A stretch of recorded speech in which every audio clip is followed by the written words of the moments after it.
Good morning, everybody. I'm Alice Teague and I'm a Deputy Director from Welsh Government, and I'm delighted to welcome you here today to day one of the Wales Biodiversity Partnership Conference. The theme for the week-long conference is the Global Biodiversity Emergency, Actions and Solutions from Wales. Sessions are being held across the week on a variety of topics, from nature-friendly farming to innovative finance. The specific focus for this morning's session is on the biodiversity deep dive that the Minister for Climate Change has held over the summer. We will hear from the Minister and members of the core group today. There'll be opportunities for you to ask questions, and for those online, please pop any questions or comments into the chat. So without further ado, I'd like to welcome the Minister for Climate Change, Julie James, to the stage to open this year's conference.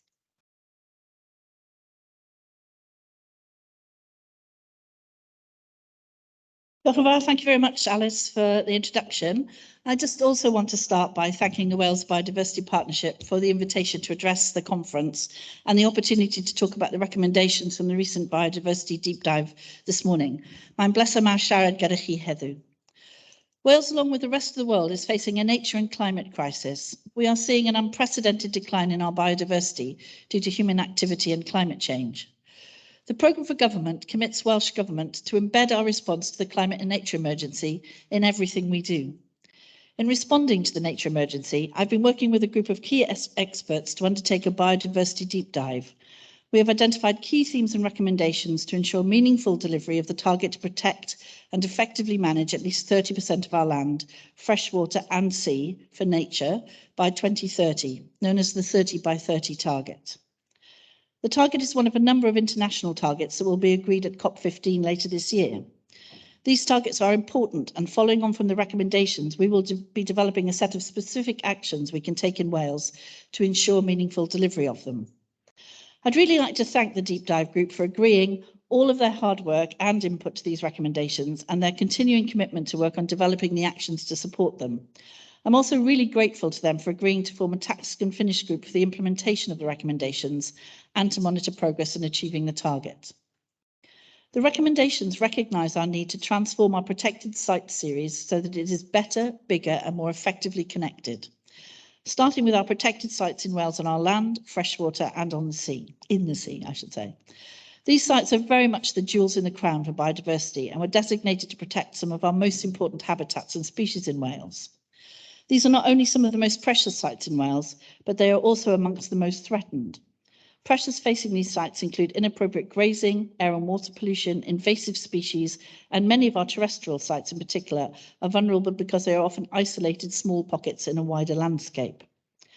The key challenge to meeting the target is that protection alone is not enough, and there is a need to ensure that these sites are effectively and equitably managed. We will do this by expanding and accelerating our Nature Networks programme to improve the condition and connectivity of our protected sites network and to restore the condition of key habitats to ensure plants and animals are more resilient to climate change. Further designation of sites will also be an important tool in helping to protect our most vulnerable sites together with appropriate management. We will also raise the ambition set out in our National Peatland Action Programme so that by 2030 the programme will be delivering at a scale capable of reaching the net zero 2050 target of 45,000 hectares of peatland restored. Local nature reserves and sites of importance for nature conservation could play a role in protecting some of our habitats, which are not under statutory designation. Such sites often provide wider additional benefits, such as providing public access to green space. To support our collaborative partnership approaches at the local level, I'm pleased to be able to announce today that we will be providing an additional 3.3 million to our local nature partnerships over the next 3 years. We recognise that LNPs are key in bringing together organisations, businesses and communities to take collective action to address local priorities. Our marine environment contains some of the most biologically diverse seas in the UK, with close to 50% protected within the Marine Protected Area Network. However, while we have protected key habitats and species such as the bottlenose dolphin, just over half of these are not in favourable condition. As a priority, we will accelerate action to complete the MPA network to ensure the shortfalls in protection of habitats and features are addressed. I will shortly be launching the Marine Conservation Zone designation process as part of our action to complete the network. We will finalise the assessment of potential fishing gear interactions with features of marine protected areas. This will enable us to understand what damage these do to MPA features and what management measures may be needed to prevent these. And in addition to transforming our protected site network, we recognise the importance of exploring additional opportunities and alternative solutions. To unlock the potential of designated landscapes, national parks and areas of outstanding natural beauty to deliver more for nature, we want to utilise the untapped potential within these designated landscapes to deliver more for biodiversity and to support nature's recovery. Our designated landscapes, both national parks and areas of outstanding natural beauty, have a vital role in reversing nature's decline, as well as contributing to the 30 by 30 target in some of our most cherished and iconic landscapes. We will support the national parks and ANOBs to provide a prioritous action plan for nature restoration, embedding these in strategic planning. In the longer term, we will ensure that the designation of a new national park in North East Wales affords significant opportunities for climate change mitigation and nature recovery, and that these are embedded as a key delivery priority for the new park. I believe nature recovery exemplar areas and other effective area-based conservation areas can also deliver biodiversity outcomes, and I'm keen to develop a framework to recognise these. Creating a network of nature recovery exemplar areas across a range of different semi-natural habitats will help demonstrate how effective action can be taken to halt biodiversity loss and aid nature recovery. These areas will be new or existing landscape scale collaborations between the public, private and NGO sectors to manage and restore key clusters of protected sites and other nature-rich areas to make robust and quantifiable improvements to them. We want a whole system ecosystem approach that will engage and mobilise local people, businesses, voluntary and public organisations working in our land, freshwater and marine ecosystems. A place-based approach will help us to address the challenges of biodiversity loss, ecosystem degradation, and how the benefits flowing from these ecosystems can be harnessed to sustain this activity over the much longer term. River catchment systems were identified as areas at higher risk of biodiversity loss and are key in linking terrestrial, freshwater and marine ecosystems. Exemplar areas will enable us to learn more about how taking a catchment scale approach could address some of the key drivers of biodiversity loss at source. So I'll be setting up an expert working group to identify candidate nature recovery exemplar areas and OECMs, including the management vehicles and funding mechanisms needed to establish these. And I'm sorry to be a pain, but can somebody give me my glass of water? So I'm about to cough my heart out otherwise, sorry. Very much. Sorry about that. We want to continue to reform land and marine management and planning, including spatial, to help deliver more for both protected sites and wider land and seascapes. So the development of infrastructure, whether it be for transport, energy, flood or coastal engineering, has the potential to adversely affect biodiversity.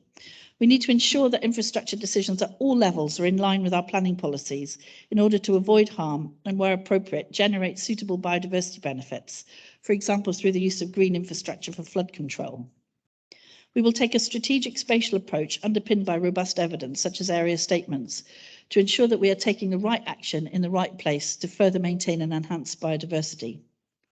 As I'm sure you all know, farmland covers approximately 80% of the land in Wales and has a vital role in supporting rural communities and livelihoods. Farmers and land managers are absolutely integral to achieving our nature recovery aims. I recognise the deep connection farmers have with the land, often stretching back many generations.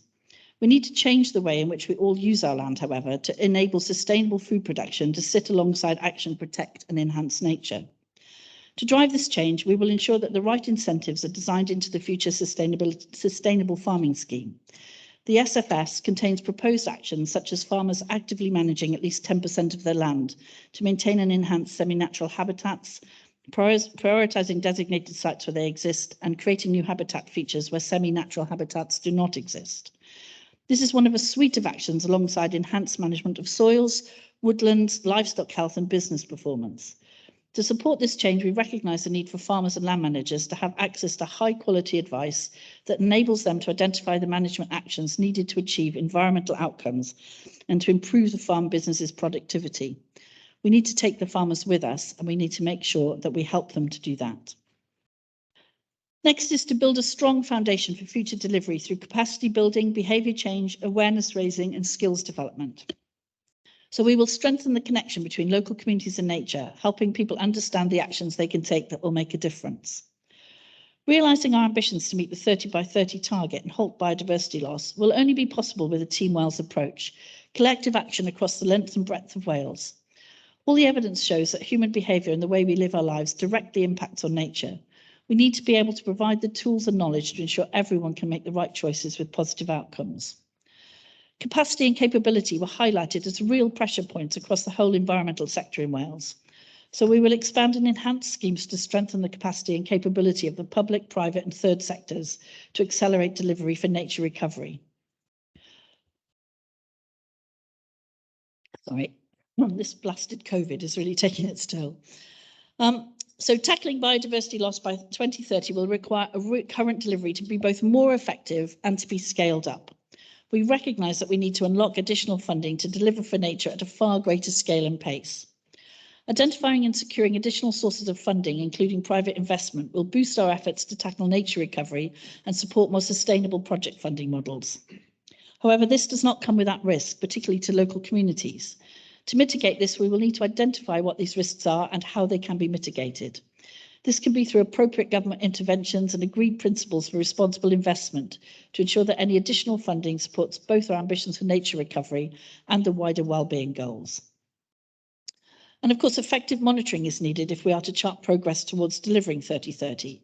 This means developing and adapting monitoring and evidence frameworks to measure progress towards the 30 by 30 target and to guide prioritisation of action. It will also underpin decision-making to enable an adaptive management approach required to deliver resilient ecosystems which are able to adapt to wider pressures such as climate change.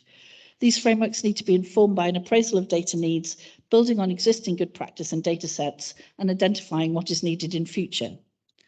To achieve this, we will need to explore opportunities for better collaboration, both within the monitoring community, but also through the wider role of citizen science and making better use of technological advances. I will be setting up an expert group to provide us with advice on how best to achieve this. But the imperative is to act now, and Wales needs to deliver a decade of action if we are to become nature positive. I fully recognise we need to take ambitious and integrated action if we are to put nature on the path to recovery. The recommendations build on existing commitments we have made. This includes implementing statutory nature targets, as well as the establishment of an environment governance body and our action plan to tackle phosphorus pollution in our special areas of conservation for rivers. The recommendations identified as part of the deep dive will support us to do more than simply expanding protected boundaries on paper maps. We must build the health and resilience of these areas to support the full range of nature that depends on them, and in a changing climate, improve the connectivity between them to enable species to move. So once again, I'm extremely grateful for the members of the deep dive group, the participants in the roundtable discussions and the expert groups. I really look forward to continuing my work with the core group, the Wales Biodiversity Partnership and all of you as we drive forward together as Team Wales to deliver our 30 by 30 target. I really hope that we will all enjoy the variety of speakers and subjects over the coming week at the Wales Biodiversity Conference.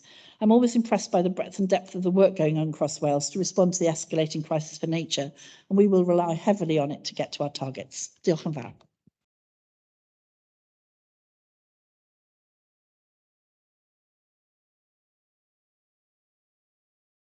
Thank you, Minister.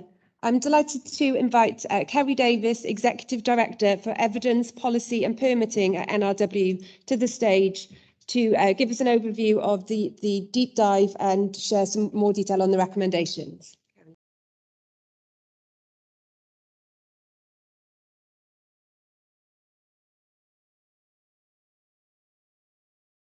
Okay, so I'm eagerly awaiting a presentation to appear, but I'll crack on. So, Bwreda pawb, good morning everyone, and thanks Alice for that introduction.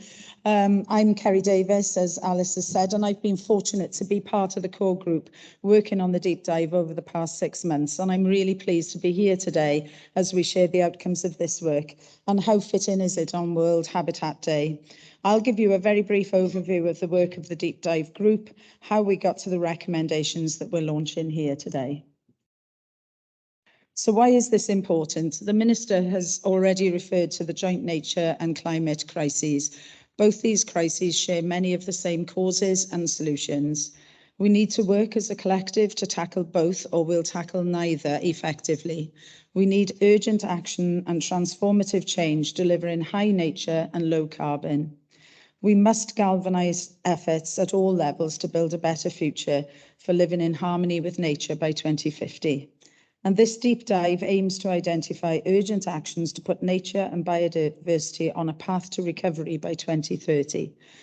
Reversing the current declines in biodiversity so that species and ecosystems begin to recover, representing an essential first step on a path to full nature recovery. Restoring wildlife habitats on land and sea can lock up carbon and help us adapt to climate change, such as by reducing flood risk and drought. Embracing natural solutions has never been more important because climate change is already impacting upon us, creating profound and new challenges for humanity. We saw devastating floods in Wales in 2020, and this summer we experienced the highest temperatures ever in Wales. And as we meet today, the whole of Wales is still in drought status. Nature can help us survive this uncertain future, but its ability to do so depends upon biodiverse ecosystems that are resilient to the changes ahead. In 2021, the Minister for Climate Change declared a nature emergency against the backdrop of failed targets and serious decline in biodiversity, as outlined in the State of Natural Resources Report 2020. Headlines included 2% of species being lost altogether, and a further 17% are threatened with extinction. The programme for government also reaffirms the government's commitment to tackle both the nature and climate crises, embed our response to the climate and nature emergencies in everything we do, and expand arrangements to create or significantly enhance green and blue spaces. This year, the Minister declared her ambition to hold a deep dive on biodiversity with the focus on Wales's approach to implementing the Convention of Biological Diversity Framework 30 by 30 target, which is set out on the slide. This is one of 20 or so biodiversity targets that the UN Convention on Biological Diversity's CBD for short is drafting. This year will see the 15th CBD Conference of Parties, or COP15, hosted by Canada at the beginning of December. One of the key outputs will be the post-2020 Global Biodiversity Framework, which will set out targets for the next 10 years. Welsh Government officials are already feeding into the process through global and regional consultations and workshops, and once the global framework is agreed, we will develop our strategic approach to achieving these, including refreshing our Nature Recovery Action Plan for Wales. The questions, though, to unpack through the deep dive process and meetings have been, what does this mean for Wales? What does effective and equitable management look like? How do we define areas of particular importance for biodiversity? And how do we ensure these are ecologically representative and well connected into our wider resilient ecological network? What other effective conservation measures would we like to see, and what criteria should we use to identify? In Wales, the current percentage coverage of terrestrial protected areas, including wider landscape designations, is 29.4%. It includes nationally derived designations, national nature reserves, sites of special scientific interest, internationally derived designations such as special protection areas, special areas of conservation, Ramsar sites, wider landscape designations, i.e. areas of outstanding natural beauty, and national parks. However, only 10% is considered to be actually effectively managed for biodiversity. And further, NRW's 2020 protected site baseline assessment found that 20% of protective sites were favourable, 30% unfavourable, and 50% unknown condition. Turning to the marine area, the current percentage coverage in Wales waters is 50%, with 139 marine protected areas across Wales. However, in 2019, we assessed that only 46 were in favourable condition, 45% unfavourable, and for the remaining 9%, their condition was unknown. Whilst we have already achieved many designations towards the 30 by 30 target, I think this evidence demonstrates that this does not ensure that these sites are in good condition. So the challenges for us are to ensure our protected site network effectively delivers for nature, that we ensure that our designated landscapes better deliver for nature and therefore make a contribution to us meeting the target in Wales. So the core group then. So as I said at the beginning, I was very proud to be a part of the core group, and the rest of my colleagues are listed on the slide there. The core group was looking at the challenge and a way forward. The Minister set up the group of critical thinkers who were chosen based on their individual expertise and experience. The group has been supported by focus group discussions covering specific topics where the group felt additional expertise and opinion would add value. And in this instance, we had a monitoring focus group, a marine group, a land use group, and a designated landscapes group. There was also a roundtable group established as the key route of engaging with wider stakeholders during the deep dive process, allowing a greater number of people to be involved in the deep dive. The core group was first convened in May this year and have been meeting on a regular basis to date, with the objective to develop a set of collective actions that we can take immediately to support meaningful delivery of the CBD 30 by 30 goal, recognising the capabilities we have in Wales and reflecting our duties under the Wellbeing of Future Generations and Environment Acts. To progress the work, we developed a set of key themes to steer us through the work and provide focus for the work. These were, so I won't go through them all in any detail, but the first area was defining the challenge, understanding the 30 by 30 requirements, the options for Wales, and what the current situation was.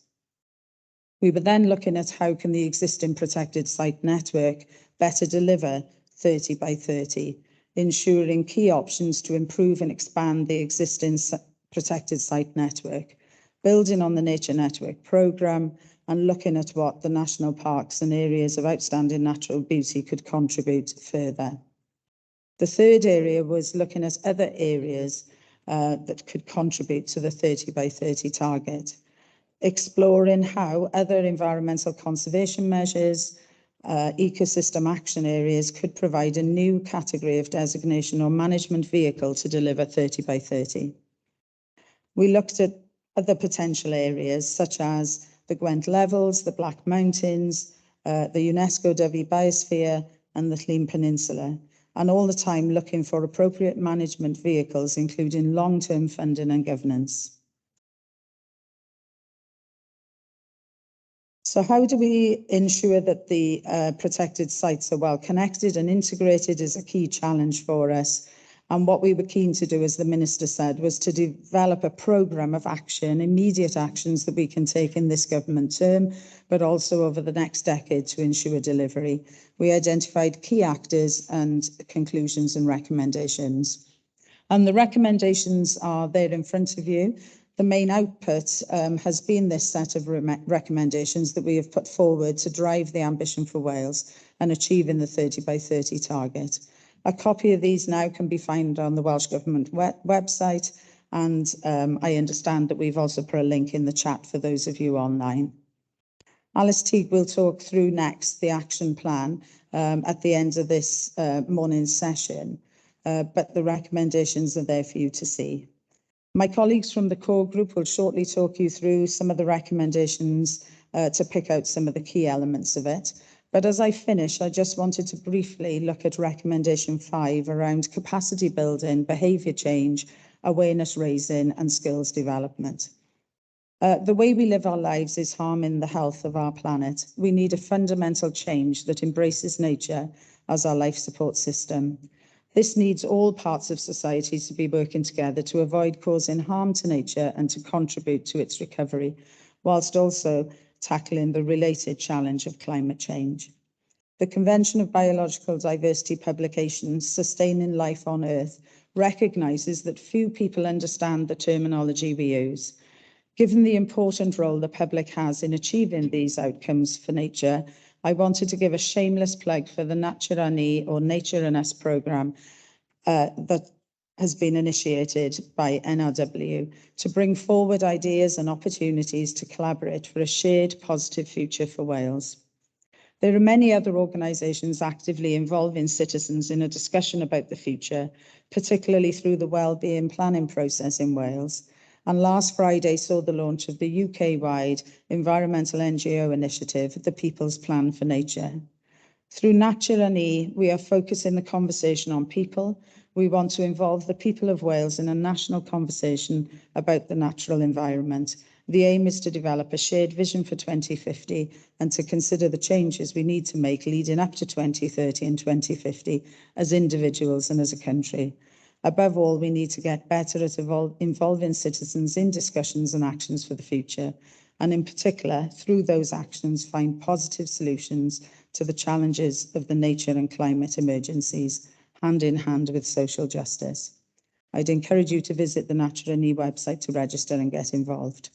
Thank you very much, and I'm now going to hand over to my next colleague who's going to start us through the recommendations. So thank you.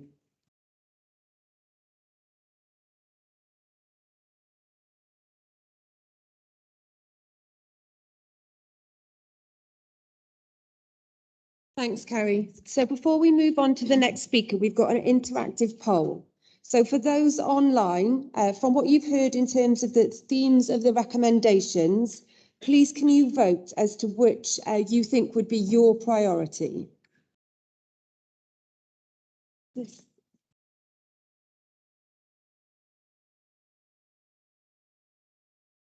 Will you be able to see the box on the screen? I don't know if that's up there. Yes.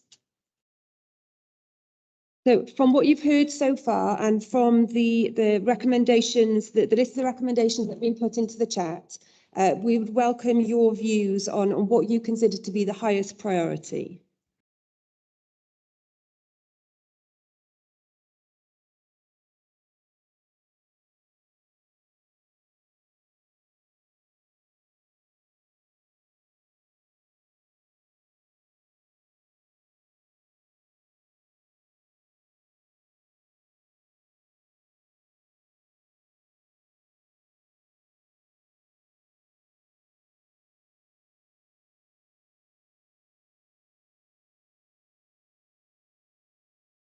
Okay, so the numbers have seemed to have stopped going up. So we have, oh no, going up. So in poll position at the moment, we have embed nature recovery in policy and strategy, capacity building, reform land and marine management and planning. Interesting to see the different variations in the numbers. So please keep voting away. We'll ask you again later on, following the end of the morning session, about your priorities still and your views and comments on what you've heard. While we allow people to carry on voting, I'm really pleased to be able to welcome to the stage next Dr. Sharon Thompson. Sharon is Head of Policy and Advocacy at RSPB Cymru, and she will talk to us about the Transforming Our Protected Site series recommendations. Sharon, over to you.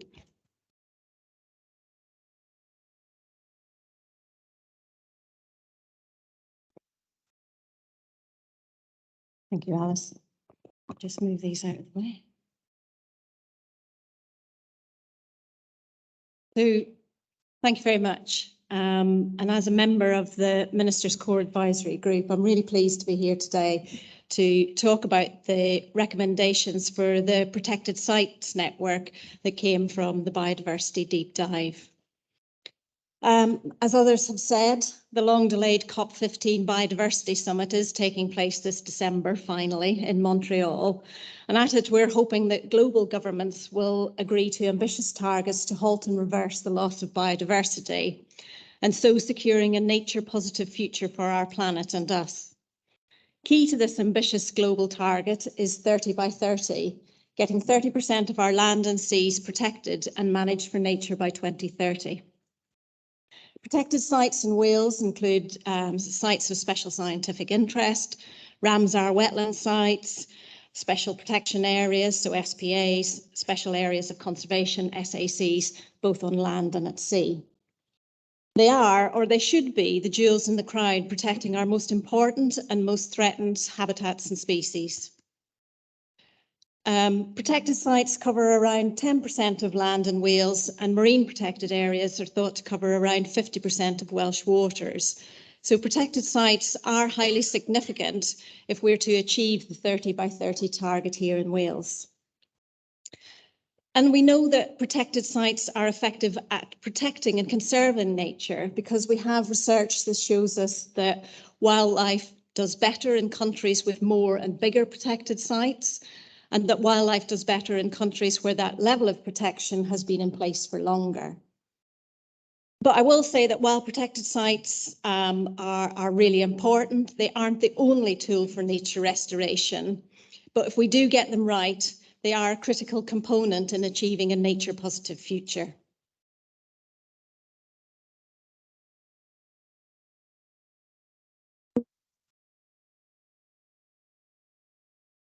Hoping that would go to me. I think I've possibly gone too far. Yeah, that's it. Thank you. Well, as I said, protected sites are at the heart of achieving 30 by 30 in Wales. But designation on its own is not enough. To contribute towards 30 by 30, sites must be protected in the long term and effectively and equitably managed and in good or recovering condition. So what does that mean for us here in Wales? Well, of that 10% of land that's designated, only 20% of terrestrial protected sites have features that are currently in favourable condition, with the rest either unfavourable or unknown. For our inshore SACs and SPAs with marine features, indicative assessments show that 46% of features in Wales are in favourable position, and that's only marginally more than the 45% that are unfavourable. So while the designations might be there, we're quite a way off making sure that the protection is in place that will actually help us restore nature.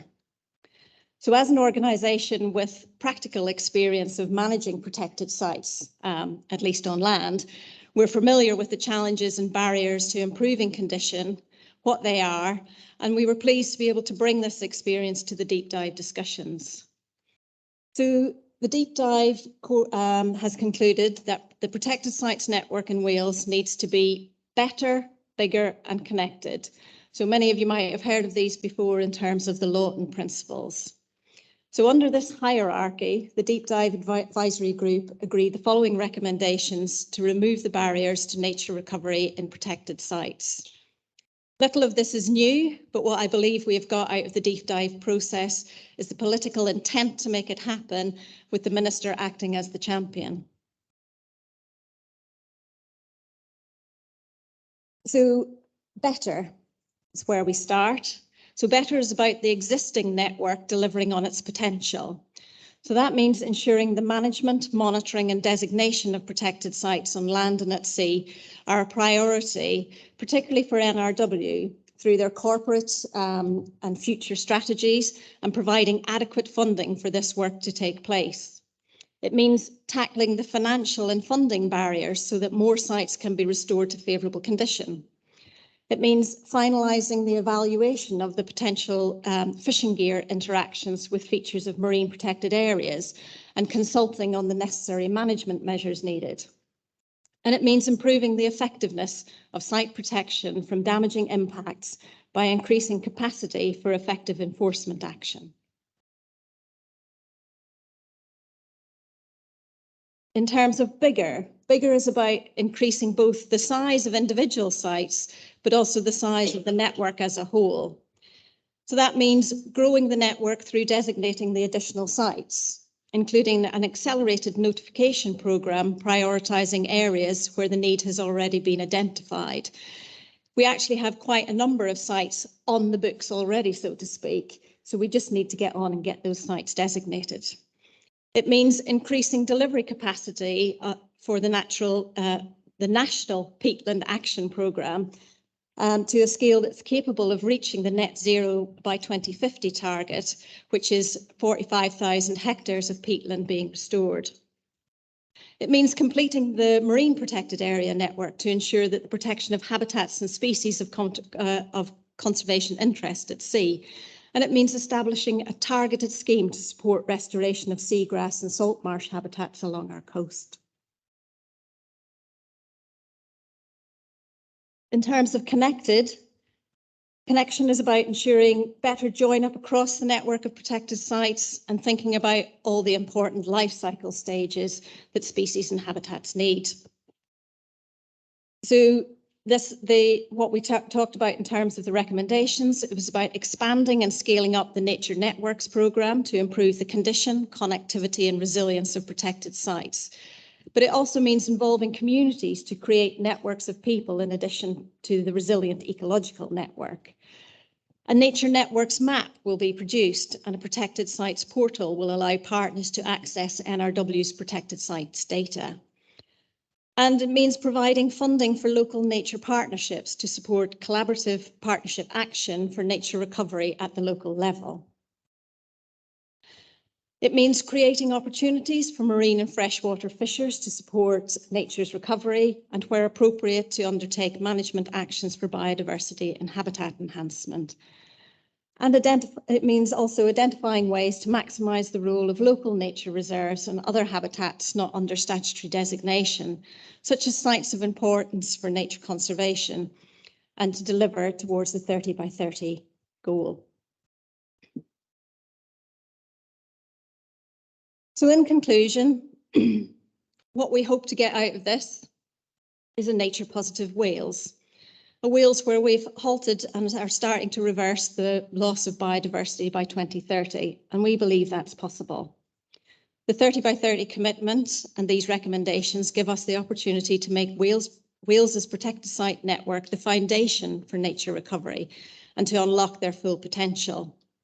Investment in monitoring of protected sites will be absolutely vital to creating a baseline now and tracking the progress in the years ahead. There are multiple threats to nature. Just last week, BirdLife International's latest State of the World's Birds report warned that 49% of the plant's bird species are declining as a result of human actions and climate change, with 1 in 8 bird species under threat of extinction. The report shows that the expansion and intensification of agriculture is putting pressure on 75% of species. Logging, invasive species, exploitation of natural resources and climate breakdown are the other main threats.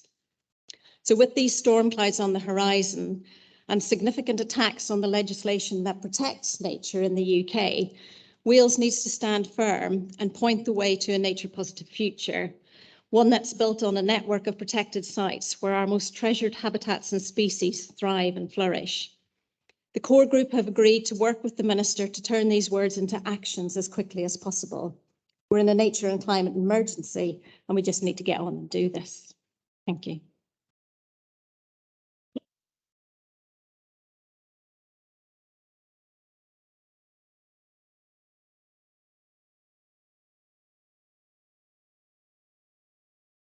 Thank you, Sharon.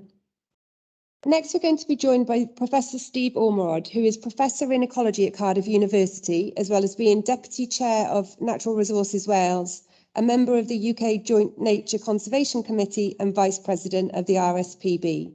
And Steve's going to give us an overview of the nature recovery exemplar areas and the other effective area-based conservation measures. Welcome to Steve, Steve.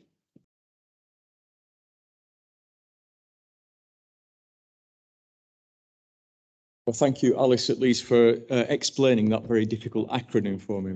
But good morning, everyone. I'm here to give you something of an overview of what the concept of other effective area-based conservation measures is.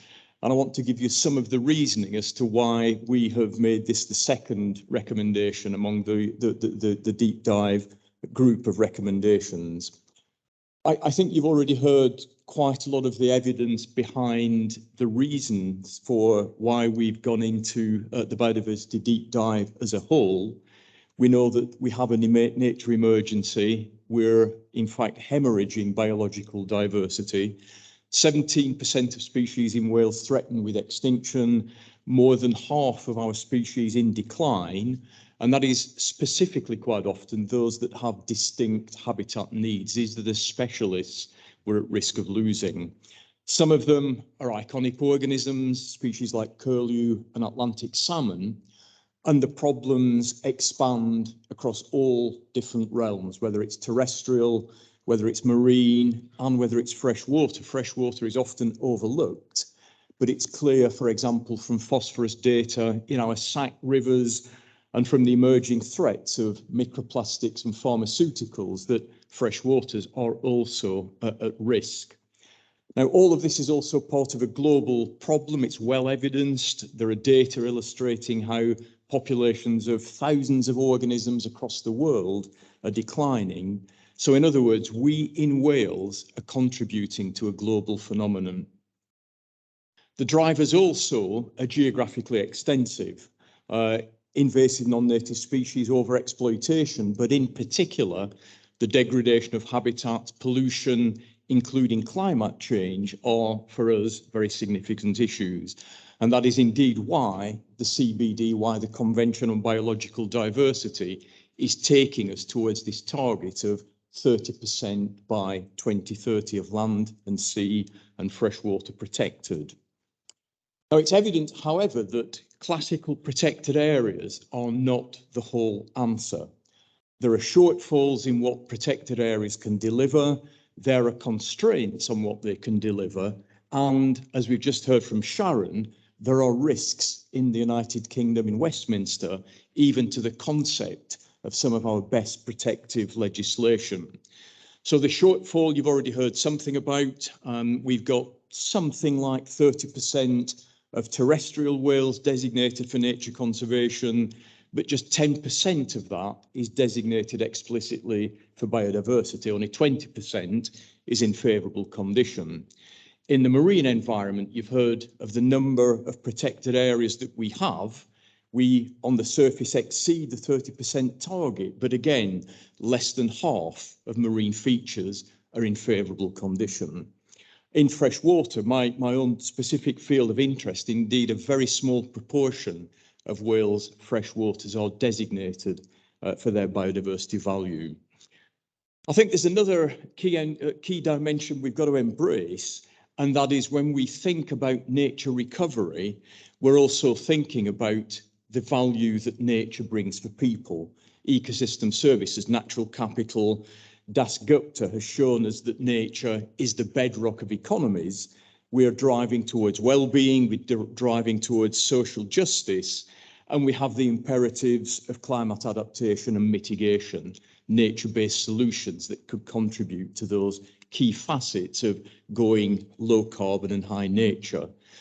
But the nature crisis also shows us that biodiversity has its own intrinsic importance at all scales, from genes to ecosystems. We have an ethical responsibility to act. The constraints, of course, are around how we can find the funding to deliver, and we know that there are legislative difficulties in transforming our protected areas that aren't for biodiversity into features that should be delivering for biodiversity. And the risk, of course, deregulation in Westminster would lead to very significant problems of Wales having to pass what is secondary legislation here. So there are a whole set of issues around classical protected areas. Everything that I've said so far tells us that the solutions to the nature crisis must be large scale. They have to be durable into the very long term. They have to be connected, and they have to deliver multiple benefits. So in other words, bigger, better, more connected. But as we've also seen, there is evidence we have to move beyond classical protected areas. So it's for all these reasons that we made specific recommendations in the deep dive on other effective area-based conservation measures. And we've raised this idea of looking at exemplars for nature recovery. Now, I just want to divert slightly to talk a little bit about where the concept of OECMs actually comes from. This is a concept that has been developed by the Convention on Biological Diversity and the IUCN. It goes back to the Aichi targets. Aichi target 11 was about expanding protected space. And finally, in 2018, the notion, the exact definition and explicit purpose of OECMs came out of COP14 in 2018. And there are three different dimensions here, three different types of OECMs. One is where the primary purpose of an area actually is designated for, or it meets the requirement of protected areas, but has never been recognised as such. Now, there may be some areas in Wales that meet that primary conservation purpose, but I think they're very few and far between. Secondary conservation is where conservation outcomes are a secondary objective of some kind of sensitive management for environmental purposes. You might think of catchment protection, for example, for drinking water purposes, or military reserves. And then a third category is with ancillary conservation, where conservation arises as a byproduct of activity. Commemorative or sacred sites, for example, might be one example across the world where OECMs deliver conservation value. The definition that we're given is that an OECM is a geographically defined area. So in other words, it has scale. It's not an existing protected area, but it's governed and managed in ways that achieve positive and sustained long-term outcomes for conservation in situ. It might have associated ecosystem functions and services, and perhaps it has cultural, spiritual, socio-economic, or other relevant value. And there are 4 different governance models that are recognised. These could be areas operated by government, it could be private, it could be indigenous peoples or communities, or it could be a mix of those 4. And whatever that looks like, and in Wales, again, we have the capacity through partnerships to deliver different governance models, there has to be appropriate monitoring and information. Now, again, the IUCN makes quite interesting distinctions about what could count as OECMs and what might not. So, for example, community conserved areas or production landscapes managed for conservation rather than exploitation. Ecosystem restoration areas might contribute. For example, watershed protection areas might contribute. But on the other hand, the IUCN thinks that other urban parks might not contribute, and there is a bit of a prejudice against production forest areas that are managed for logging that could contribute, which again I think is an interesting area for us to think about carefully. So in the deep dive, we thought about all these things. We explored the idea of creating a network of nature recovery exemplar areas across different semi-natural habitats, with an explicit recommendation around other effective area-based conservation measures as our second recommendation. But we also thought, for all the reasoning I've given you so far, that the facet required further exploitations. What are the mechanisms? How do we find the funding? Where should the locations be? And I guess we're still thinking about some of those ideas. So we thought, for example, about catchment to coast ideas linking terrestrial management to freshwater benefit, right the way through to the marine environment. And SACs like the Wye and Usk, for example, might be one area. There might be urban landscapes that could contribute, and perhaps the Welsh Government estate could contribute, but all of this needs development. So on the specifics then, whilst we've indicated that a framework for recognising nature recovery exemplars and OECMs should be a key part of what comes next, the complexities mean that the immediate action is to establish an expert working group linked to the thinking of IUCN to recommend the processes, the criteria, monitoring, reporting, just exactly what OECMs in Wales and nature recovery exemplar areas should look like. There are some specifics. So Cymru have offered to host a series of workshops at their annual Water Source Conference, which are exploring some of the enablers and barriers to delivering freshwater catchment scale action. But all of this is a case of watching this space. So Alice, at that point, I'll wind up. Thank you very much.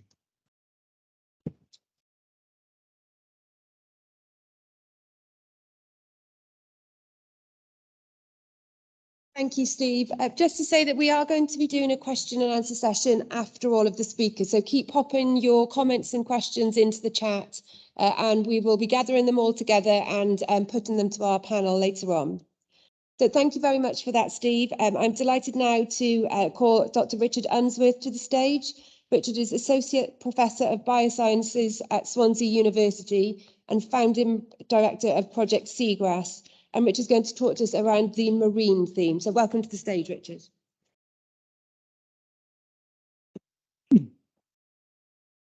Good morning, Bore da. The marine protected area legislation almost 10 years ago now failed to materialise and protect the seas around Wales. And within these recommendations, there are some great commitments to bring back that agenda, but to rethink it and to create a marine protected area agenda that's about bringing people with that protection, not creating protection against people, but creating protection with people. And making that argument to people about why we're protecting our seas around Wales seems to be the hardest thing. And when I speak to my family and I talk about the terms marine biodiversity, I don't think they get it. And that's where I wanted to talk about today, to just reflect upon what marine biodiversity is in Wales and why we really need to push hard to create that new agenda of marine protected areas, and why we need to start restoration of key habitats. So the seas around Wales have huge potential. They offer rich biodiversity contained within productive habitats such as kelp forests, salt marshes, seagrass meadows. Life in our Welsh oceans can be so ingenious that it builds reefs that protect our coast, that filter our water. We have mearl beds. We have oyster reefs. We have deep water mussel beds off the Llyn Peninsula. We go out to sea and very quickly we see dolphins. In the Three Rivers in Carmarthen, we see turtles coming in the summer to feed on jellyfish. We have an abundance of sharks. We have seabirds aplenty. In Wales, we have it all in terms of marine biodiversity. But we need to protect it. We need to bring it back in abundance. The Celtic seas used to support the food supply and livelihoods of our nation's people. But this is no longer the case. We net import marine produce at an alarming rate. Scratching the surface of history, it doesn't take much to see the glorious past that we've allowed to be washed away. Our industrial past of mining and heavy industry, as well as our overfishing and gross mismanagement, have left a terrible backdrop of decimation. Visiting the Llyn Peninsula earlier this summer, I was reminded of the potent three herrings symbol that is used in the logo for the village Newid on the Llyn Peninsula. And Newid herrings used to be sold as a very high value product to the hoi polloi of Manchester. They were well appreciated in the cities around the UK. Used to be an abundant fishery for herrings along that coast. So was the case in South Wales. But there are no herring fisheries in Wales. Fisheries for things such as the crayfish used to be abundant on the Llyn Peninsula. We no longer have them either. In South Wales, 1,000 boats in 1900 used to go out daily just from Swansea Bay fishing for oysters. They provided jobs. They provided a source of food. They provided a way of life. And now all we see is an abundance of relics, of folklore that represents that past glorious abundance of life in our oceans. I was sat earlier in the year in a pub in Larne in Carmarthenshire, soaking up the sort of the atmosphere of Dylan Thomas and looking at some of the pictures on the walls. And there was a picture of a 6 metre sort of long sea monster being held by about 10 proud guys in, I don't know, 1930 or something. And, you know, that wasn't some sea monster in Cambodia. It was a sturgeon in the Avon Taff. And these are things that should be in our seas. This abundance of sea life should be there. This abundance of estuarine life should be there, but it's no longer present. And we need to think about how we can bring that back, because that's vital for the resilience of our coasts. That's vital for the livelihoods of our coasts and for the people of Wales. Moving further west from Carmarthen, I regularly go to Tenby, and I did as a kid. And, you know, I liked to fish as a kid there. And even with my poor fishing ability as a child, I used to be able to easily catch a few mackerel.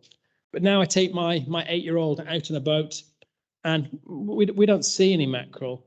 We might be lucky if someone on that boat catches a fish in one day. And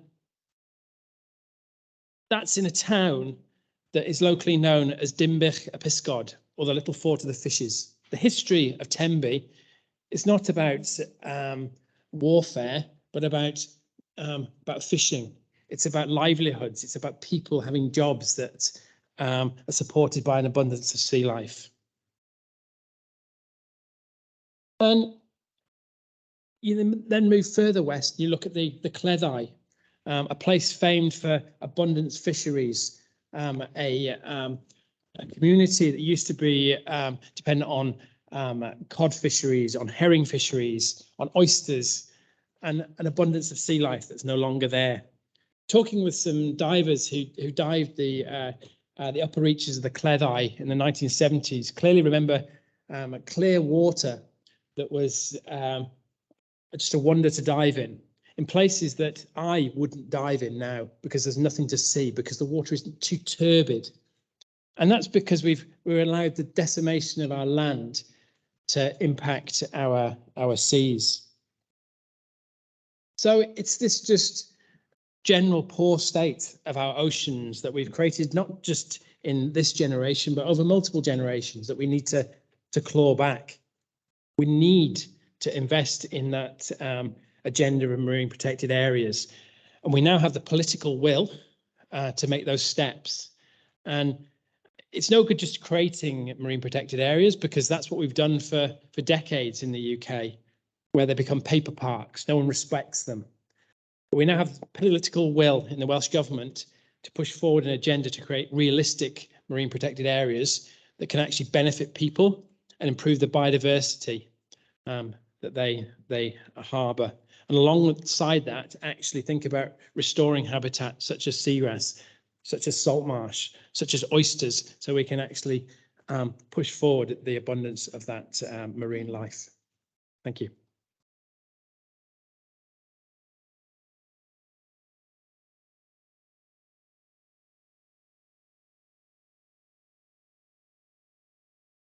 Thank you, Richard, for giving us that overview of the marine theme. I'm now pleased to welcome Paul Cynhadledd to the stage. Paul is Senior Ecologist for the Brecon Beacons National Park Authority, and he's going to be giving us a session on unlocking the potential of the designated landscapes. So that's national parks and areas of outstanding natural beauty to deliver more for nature. Paul, welcome to the stage.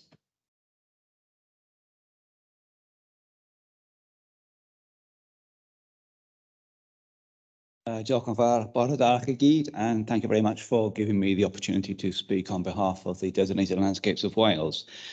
Yes, unlocking the potential. Well, it was actually a great honour for anyone from the Designated Landscapes of Wales to be given the opportunity to sit on the core group.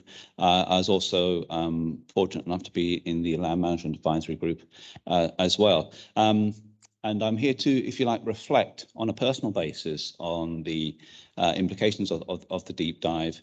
As everyone who's in the core group is aware, we had to treat everything with official kind of sensitivity. And so I wasn't able to kind of discuss any of the really exciting discussions we were having with any of my colleagues, which was immensely frustrating, because this is exactly what we're talking about in the designated landscapes right now. How can we scale up? How can we become more effective? How can we accelerate? So it's a massive relief that we finally got here today, and we can actually open up this discussion with the rest of our colleagues. So to unlock the potential of Wales designated landscapes, well, we must consider that these landscapes include Wales's highest and lowest, warmest and coldest, wettest and driest biomes in Wales. So they offer great potential, but are framed by natural vulnerabilities as well as anthropogenic ones, now accelerated by the impacts of climate change. The lives and livelihoods of the people who live and work there are also vulnerable. The farmers, the foresters, the conservationists, the water utilities providers, the communities and the settlements. We're all vulnerable. And we must always be mindful that currently, as they stand, national parks and areas of outstanding natural beauty are landscapes designated for their beauty, mindful of the people who and their human history that influence their land cover, and they've been made available for people to enjoy. That's the principal purpose of national park and AONB designation as it currently stands. They were never designated primarily as places for biodiversity conservation or nature recovery, but now, in this Anthropocene era, the emphasis is changing, as it must change everywhere. So we've all got to do more, and we are all trying to figure out what that means. Now, with reference to the resources that have been announced that will be explored for designated landscapes, well, with the right resources, nature recovery in these places could be achieved rapidly because of the working relationships that we've established already with farmers, with foresters, with conservation organisations, with the water utilities, and the wide range of other stakeholders active in the management of designated landscapes. And I believe that this means working closely, collaboratively, and in the long term, in joint ventures with these stakeholders, with local nature partnerships and the regulators, to conserve, enhance, and recover nature at scale and at speed. And we'll need resources to do that. The British Ecological Society's review of protected areas underlined that resourcing designated landscapes needs to be increased significantly to deliver nature recovery at speed and at scale, repurposing them to make a valid contribution to 30 by 30 and beyond. I'm an ecologist. I'm really excited by what we've heard this morning. So it is very encouraging to know that resourcing, skilling up, monitoring, policy have now been recommended.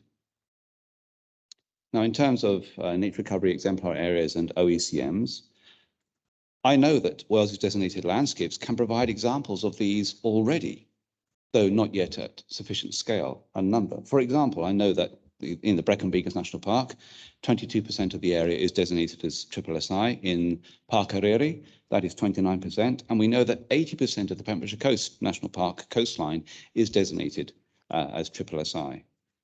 And this doesn't even include the work that some farmers have always done to maintain and improve nature on their land, or the sites of importance for nature conservation, or the wildlife trust reserves, or areas where grazing, for example, has receded and natural regeneration is increasing, and so on. So 30 by 30 in a designated landscape isn't actually very daunting. And the conservation work of our designated landscapes is wide, deep, and varied. There's an awful lot of peatland and fen restoration, temperate rainforest conservation, grazing partnerships, heathland conservation, conservation on coastal mudflats, grazing marsh and estuaries, woodland conservation, grassland conservation, coastal slopes conservation, dunes conservation, island conservation, invasive non-native species control, protected species conservation projects, area-based partnership conservation projects, survey and monitoring program development, nature reserve management, high nature value farming, and ground-up partnerships like things as simple as local seed harvesting, and an increasing array of privately developed conservation programs. That's actually something that's not really been spoken of much this morning. I expect we're all aware a lot of kind of private estates are beginning to think for themselves and beginning to develop some really, really interesting, exciting proposals that actually we're having to learn from. We're learning new tricks from bringing in different thought processes and allowing these people to kind of develop their own ideas and tell us experts what might work best in their areas. So today's recommendations will be integral to reviewing and reviving and revising the nature recovery action plans that are either already underway in all the designated landscapes or currently in development, and providing a roadmap for us to 2030 and 2050 for the local nature partnerships and the stakeholders. So there is great room for optimism. though we must accelerate and scale up. I believe that OECMs lie very closely to the definition and function of Category 5 landscapes because they include the same additional values, the cultural, spiritual, socioeconomic, and other locally relevant values and practices that influence these landscapes. Now, taking all those things into consideration can sometimes make life extremely complicated. It really kind of, makes negotiation and consensus building very, very challenging. But that's the challenge of us as a human species. We are in this Anthropocene, and 80 to 90% of conservation effort is negotiation. Doing the work itself is just 10% to 20%, and it's usually pretty straightforward, the conservation work itself. Perhaps in designated landscapes, therefore, our most effective OECM are actually the people living and working there. As some of Wales's most popular and visited landscapes and coastal areas, their management is based on agriculture, forestry, fishing, water supply, habitat conservation, tourism, historic environmental conservation, the built environment, and development control. Their biggest employers tend to be the public sector and the tourism sectors, and modern pressures include climate change, space for housing, second home pressures, pollution, invasive non-native species, droughts, and floods. So, knowing that conservation requires so much effort in just winning negotiation, designated landscapes might actually be placed pretty well to lead on developing people-led OECMs through joint ventures within biogeographically distinct spatial areas. So I look forward to designated landscapes hopefully being part of the expert working group for nature recovery exemplar areas and OECMs, looking at Steve there. So, in terms of the right tools for us to deliver at scale and at speed, I'm hopeful that the Sustainable Farming Scheme will include specific measures to accelerate its uptake in designated landscapes, especially for the collaborative actions within biogeographically distinct areas. I'm also encouraged that local nature partnerships, as of this morning, we've heard, will be facilitated to work ecologically by schemes such as the Nature Network Fund and the £3.3 million that's just been announced this morning for the local places for nature. That's great news to my ears, alongside things like we're already working with in the national parks, such as sustainable landscapes, sustainable places, and access improvement grants, which are already multi-year.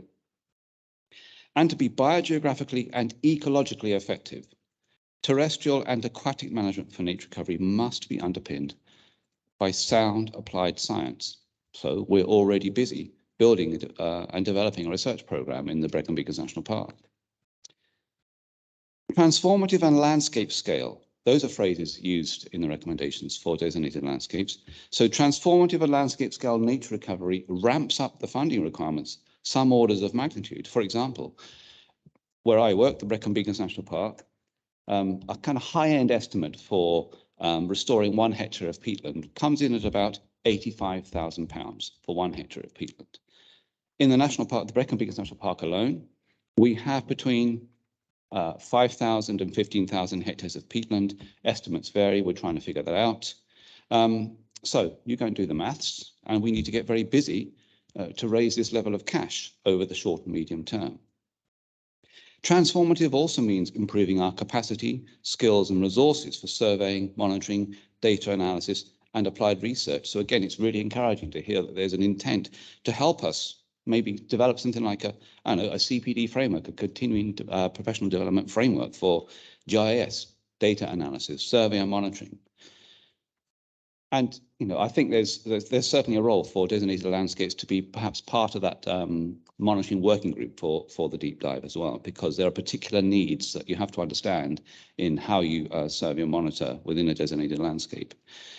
And finally, although largely outside the purview of a designated landscape's influence, completing the Wales Marine Protected Area Network will add to our understanding in designated landscapes of their terrestrial to aquatic, upstream to downstream ecological function. It kind of helps us to begin to complete the picture and by completing our understanding.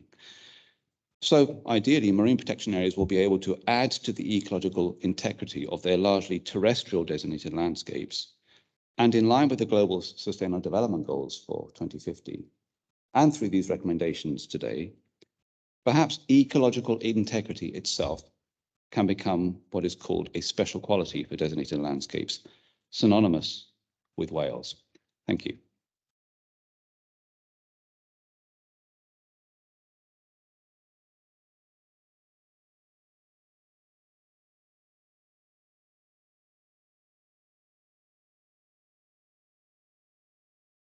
Thank you, Paul, and thank you to all of our speakers. So now I'd like to invite the speakers back up onto the stage, and we're going to take some questions. There's a few coming in the online chat, and also take some throughout the room. And to our other core group members, if there are any questions that you'd like to answer as well, please let me know, and we'll bring the mic over to you. So can I invite the speakers back up to the stage, please?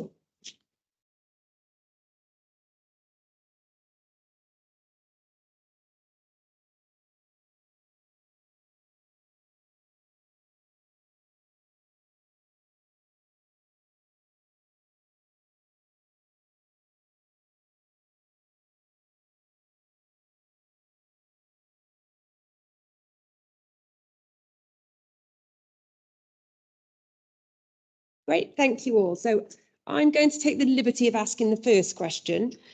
So what can each of your respective organisations do to promote and support a Team Wales approach? We'll start with you, Minister. For us, it's just about setting out the political will and making sure that as much as we can, the public funding arrangements are in place, and then the convening power of the government, so hence the deep dive. So getting all the right people into the right place to get the right agreements in place so that everyone across Wales understands what we're trying to do and when we're trying to do it by and why we're doing it, and that we can get that, you know, everybody playing their part, doing their bit, doing the right thing in their organisation, in their own lives, in their communities will work out. So, yeah, I guess that's where we're coming from. Thank you. So I guess others along the line will speak around what organisations like Natural Resources Wales and the RSPB can deliver, organisations with which I have links. And so I'll say something from the university sector in that the universities have repositories of data. We can be effective, honest brokers.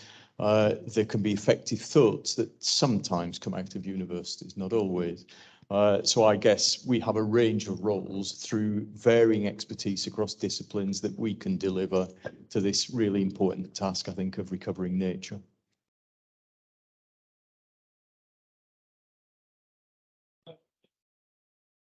Sorry. Yeah, so as I've said already, in terms of RSPB Cymru, we're obviously very keen to do what we can to move from now talking about the recommendations, working through getting the suite of actions agreed, and actually moving to the stage where we're actually delivering outcomes for nature on the ground. But we work with lots of other environmental NGOs, whether that be in coalition or through Wales Environment Link. So we'll be working with them to make sure that we can build a groundswell of support for this, bring our expertise to the table to help deliver it, but also the expertise that we have in terms of habitat management where we can. So I think it's important that we build a consensus around this and actually use it as a stepping stone to get this action delivering recovery for nature. Brilliant, thank you. Well, we've got a number of roles in NRW, so we have various responsibilities for designated and protected sites. And I think the importance for me is around responding as we are in an emergency and making it a really key priority and challenging everything that we do to ensure that we're delivering for nature and for climate. We've got the opportunity with the launch of a new corporate plan by the end of the year to ensure that as a priority, our organisation is focusing in on nature. We've got various roles where we need to work with others around sharing information and data, as Steve has mentioned, to ensure that the evidence base is really clear and is compelling. So it isn't just about the monitoring information that we might have, but turning that into compelling evidence to support the action that we need to take. Making sure that all of our roles and responsibilities, whether they be as an operator of sites, as a designator of sites, as an operator of the Welsh Government Woodland Estate, which covers 7% of the land of Wales, right through to our regulatory and delivery roles, ensuring that nature is absolutely at the forefront of everything that we do. So that's just to mention a few things that we will be doing within NRW as we move forward and acting as we are in an emergency here. Great question. And I guess from a university and a marine conservation perspective, I think it's the onus upon us is to conduct evidence-based conservation and to report the science, the facts, the data that goes with that conservation action to really show and demonstrate exemplars of how to do conservation rather than to just sort of express a wish and a want to do conservation. I think in our particular field of seagrass, I think seagrass has become a bit of a poster child for marine conservation in the UK, and it's a great way of actually facilitating more funding, more expertise, more interest into more marine conservation as a whole. I think as a relatively small NGO and as a university role, I think it's also the onus is upon us to work collaboratively with other organisations in Wales and internationally to bring the right expertise into the right projects, to facilitate communities to be part of those projects and to ensure that those people are brought with us on that journey so they're actually a success for the people of Wales. Thank you. So the question, I think, was about getting more involved with Team Wales. Well, there is already, and there always has been, an awful lot going on in Wales. We're a small population, and I think we all know that frequently we'll turn up to a meeting and we'll see the same faces because we're all struggling to kind of do the same project or different projects with a different hat on that day. In terms of designated landscapes, it always puts me in mind of the management criteria for designated landscapes, one of which is to try and ensure that decision making is taken at the most local level possible. And we have local nature partnerships and nature recovery action plans, either active or in development for all of Wales' designated landscapes. And for those, I like to see that, you know, we talk about the Lawson Review and now these recommendations about better, bigger and more connected. Well, I'd like to see better, bigger and more connected partnerships, more organisations active in designated landscapes more of the time in more places, because the risk is with the designated landscape moniker, it's their responsibility. You do nature recovery in your national park or in your AONB. But no, these aren't our national parks. These are the country's national parks and AONBs. So if we want these to get better, if you want these places to get better, then it is actually everyone's responsibility, not just the responsibility of people here or people in the core group. We've all got to start taking this seriously. And I think what we're grappling with in designated landscapes is trying to figure out how to make that happen. And again, great to hear the announcement this morning that there's going to be more funding made available for local nature partnerships, because that's always been one of the big obstacles is all sources of funding are short term. Everything relies on project funding, and that has its own inertia and its own kind of cottage industry behind it, and that holds us back.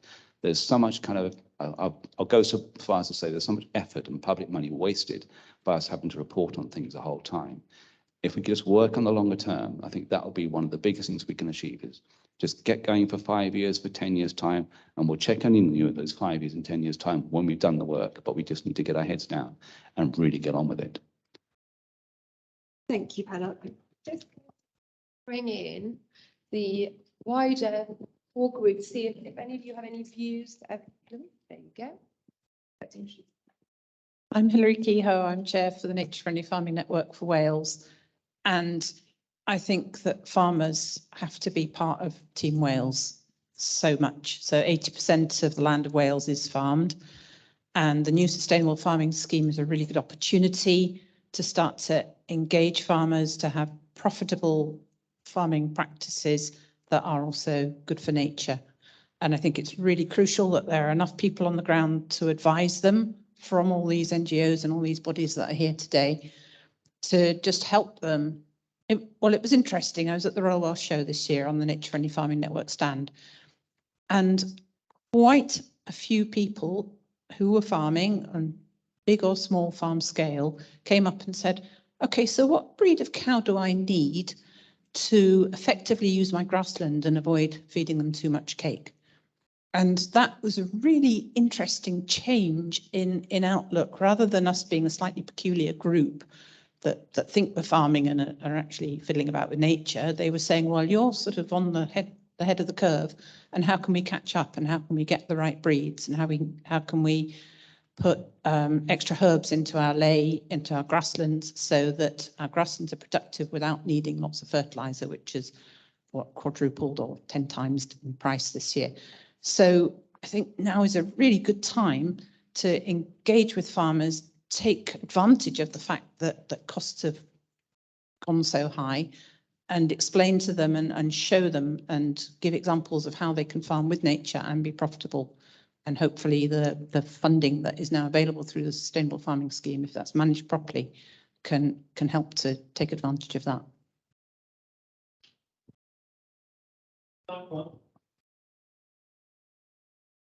Okay, thank you. I'm Philippa Pearson, Welsh Water.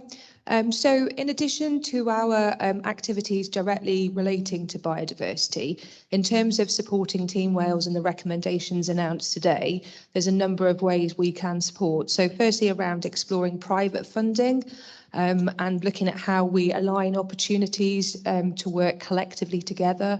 Looking at collective action at scale, there's a number of opportunities for existing projects that we have to work with others.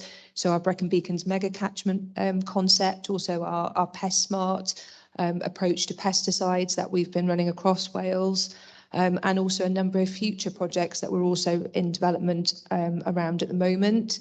And then I think as well, facilitating the conversation around this. How do we work together? What are the enablers that we need? And we, as Steve mentioned in his presentation, we have the Water Source Conference in November, which we'll be running a series of workshops at, and inviting numbers of key stakeholders from across Wales to contribute their views to that, so that we can start to move this forward into delivery.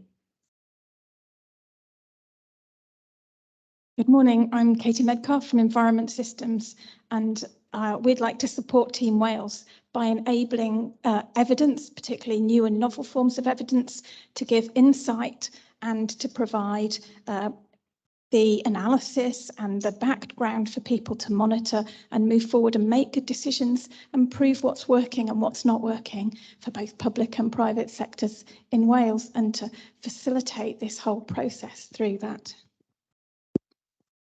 Okay, I'm Tim Magella from Bangor University. I guess we've had the university mentioned a couple of times, but education.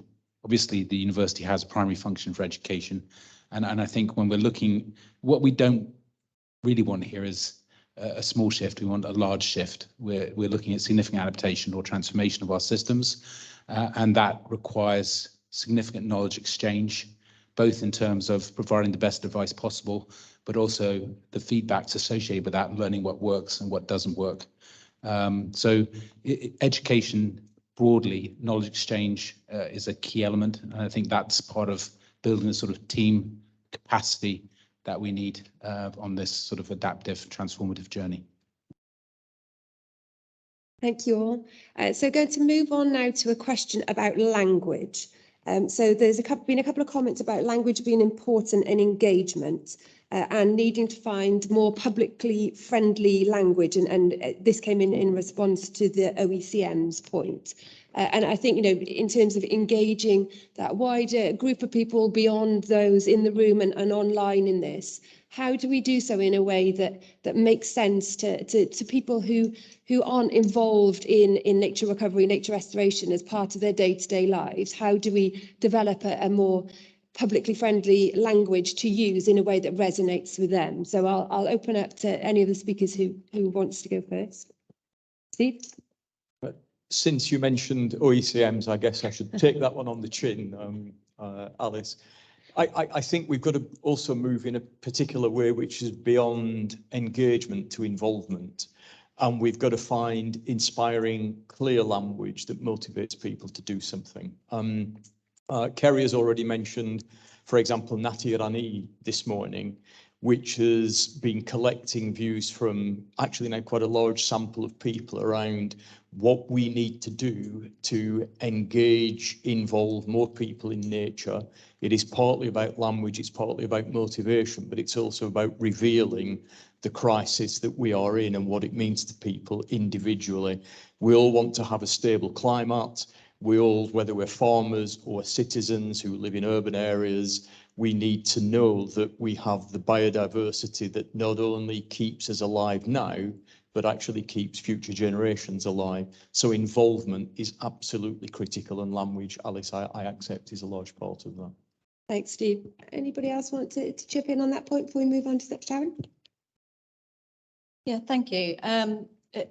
Steve's mentioned Nati Rani, and Kerry also made reference earlier to the People's Plan for Nature. So it is this critical point about engaging people in what we're doing and using simpler, clearer language, providing examples of what we think good looks like so that people can understand what it is that we're trying to achieve, I think is also part of it.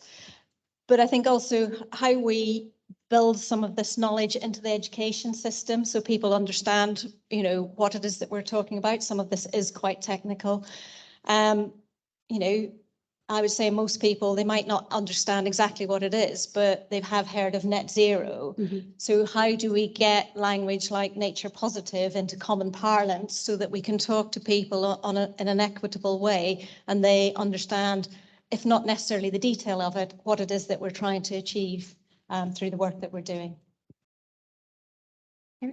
Yeah, just a quick addition really to what's been said, and that's using citizen science and working with those communities who want to be part of understanding, the impacts on nature and nature recovery. And I think that's a really good way of, connecting with and involving communities to work with us and to spread that story. And we've found that when we've worked with citizen scientists, you do tend to adopt the language that they use rather than the language that we use, and that's an education for us as an organisation as well. So I think there's a brilliant opportunity through citizen science as well. Thank you. I don't think we need to get too hung up on the language unless we're foolish enough to start asking people and partnerships and members of the public to start trying to understand other effective area-based conservation measures. It's clearly a terminology that's been developed at an official level so that we can understand what it is we're trying to achieve.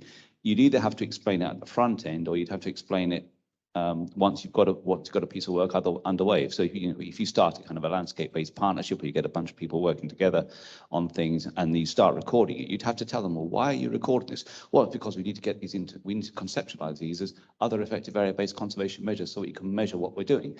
So you either kind of declare it at the front or you declare it at the end, or what it is we're doing. So the mistake would be to actually use that in any kind of public engagement exercise. The more important thing is to do what we've heard today, which is to encourage people.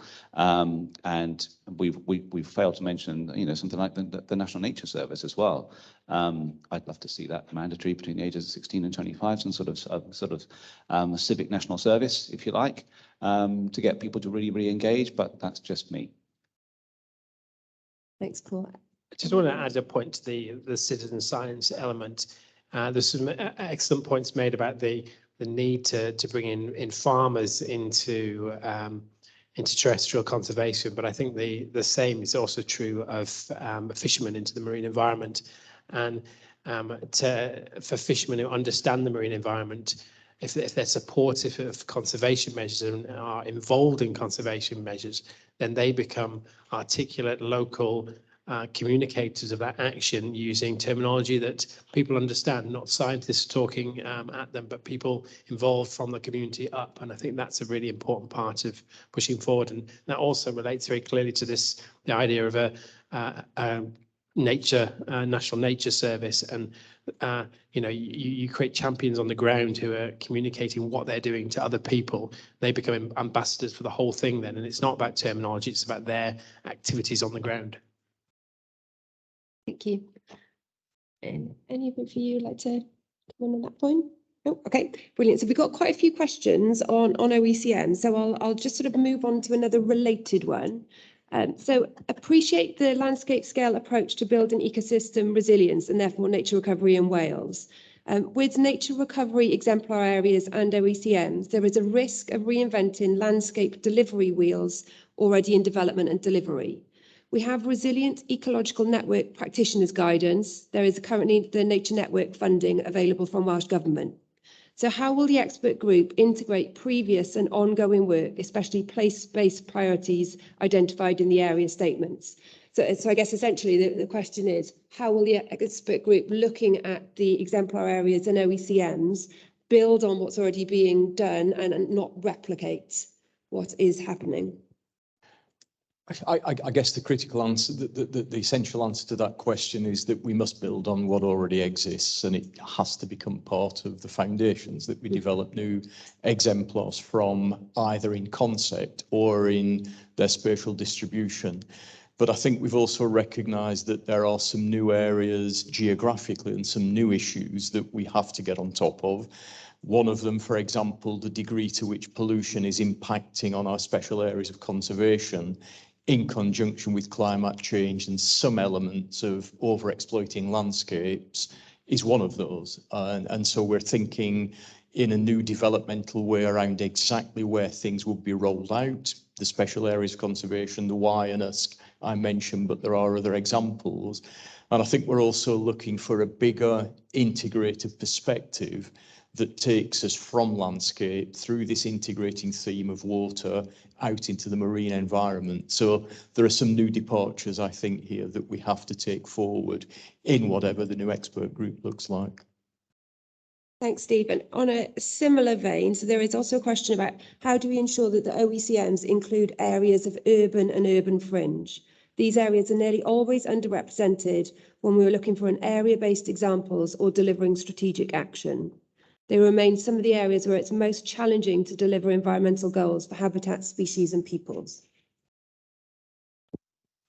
I can offer a view also on that one. As an urban citizen, I think NOW probably will want to contribute to this as well. But I did explicitly mention the possibility for urban join-up around other effective area-based conservation measures, and this could be everything from citizens being encouraged to do various things in their gardens, linked to local brownfield sites or linked to parkland. And I think there is a really major opportunity here to take us into this really critical interface between biodiversity recovery, nature recovery, and social justice, because we know that various people in urban areas in Wales live in what are some of the most challenging environmental circumstances. We know that those same locations very often are the most deprived communities. So there is a really significant opportunity to do something that links social justice to intergenerational equity to biodiversity recovery.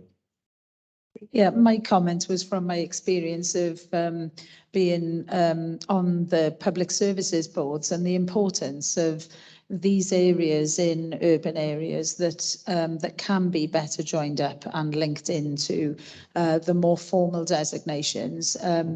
A lot of them were in very deprived communities, and there was some really inspirational work going on at a community local level to turn, sort of really random brown spaces into green spaces that delivered both, sort of vegetable production for the local community, right through to areas for local children to play. So I think, there needs to be a real drive to bring together the more formal designations and the less formal designations, so that we've got a really good linkage between them all, and that we're able to support some of those communities to keep those spaces going. They often struggle. They start off well, but then it's keeping that community involved and providing them with the support and the skills to keep those areas going. But there are some brilliant examples throughout Wales that are coming through in the wellbeing plans that demonstrate that there's a real movement out there of people wanting to green up their urban spaces and join them with the more formal designations of parks and gardens. Cheers, Steve. And just to say, following on from what Kerry's just said there, and when I was talking earlier, I was talking about making sure that our local authorities and our national parks implement planning policy Wales properly. And some of these fringe urban areas and so on are actually very ecologically important, but tend not to be seen as such by the local planning teams and so on. So actually working really hard with the planners in a very kind of arcane, nerdy way to make sure the interpretation of our policy has demonstrated sites on the ground that allow urban people to see what's really happening around them. I do think that's really important, because we have had some really bad examples where what looks like a derelict brownfield site has actually regenerated itself really effectively and has had, some pretty iconic species on it, and then we've just come in with bulldozers and prepared it for it. It's just awful.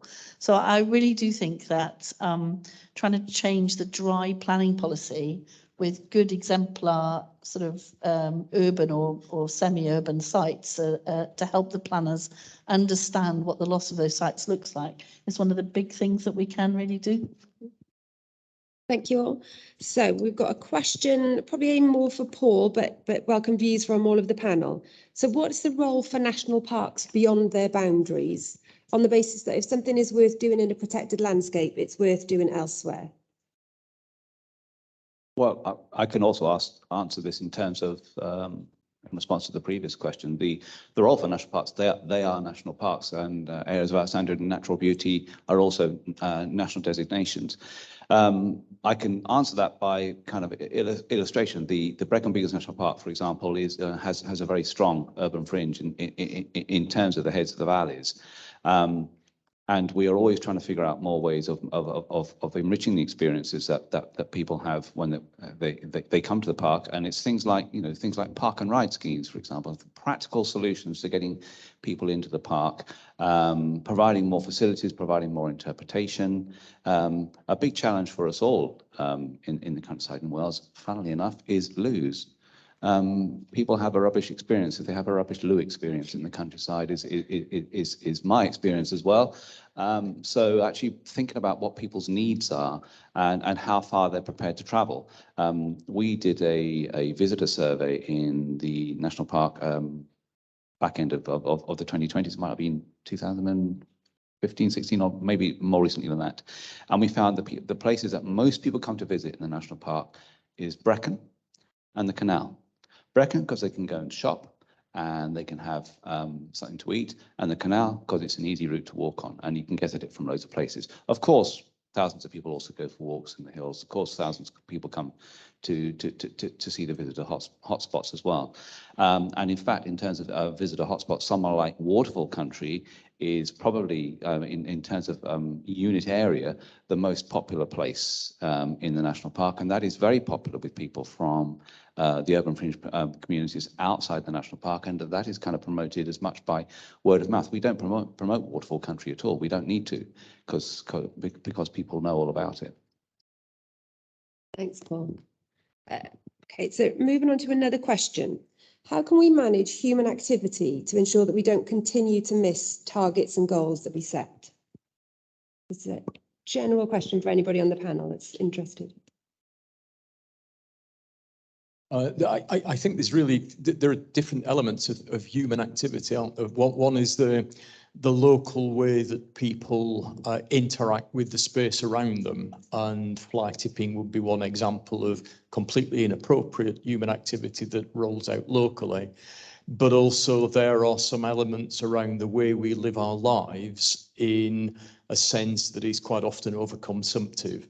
And let's not forget that one of the principal drivers of biodiversity decline is a complete mismatch between the way we protect resources and the way we exploit them. This is all about the amount of meat we eat. It's all around the amount of fuel we use when we drive our individual motor vehicles, if we still drive internal combustion engines.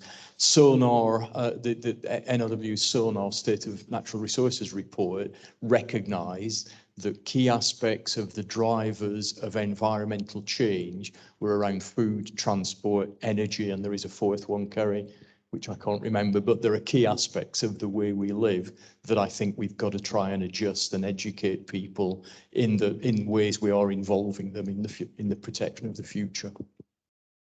If I could nip in, I think this relates to the question that we had earlier, and for me, it's about making the right behaviours easy to do, and I think that starts with, you know, a better involvement, engagement and education of, you know, people understanding, us all understanding, you know, this is as much about us on this panel as it is about, you know, people outside of this conference, understanding, you know, the actions that they take every day and what impacts those have on the environment, and then providing alternatives that are easy to undertake and not shrouding it all in mystery and difficulty and scientific language, but being really, really clear about, you know, the simple steps that each of us can take that will make a really big difference. And it's the same with climate, isn't it? You know, it's the same with nature, the same with climate. You know, small steps that we can all take as individuals, as citizens, but I think we need to engage people more with that, make our messages much simpler and clearer, and make the right behaviours, if you like, easy to do. You know, my experience of, you know, the plastic bags in Wales was a classic of the sort of resistance initially, but now, you know, that's been embraced, and it helps us to move forward in very many environmentally positive ways. So I think making things easier for people is absolutely key. I was leading a seagrass restoration project in West Wales in Milford Haven, and it's been on a rocky road of ups and downs, but the positive trajectory on it has come not from big stakeholders, not from big scientists, not from port authorities, but the ability of local people to actually take an active role in that management, and them being part of the decision making. And it's not until local people can actually contribute, can they actually understand how something works and actually play a key role in ensuring that management is effective. And whether that's a fisherman, whether it's a local councillor, whether it's a local water sports operator, when they're part of that decision making, when they're part of that process, then it actually begins to work. And when it's bottom up, there's a massive plus, rather than big state and big government, big stakeholders telling communities what to do. There has to be processes that allow for bottom up as well as top down. So I was just going to build on what others have said. So this will contradict what you just said at the end there, Richard.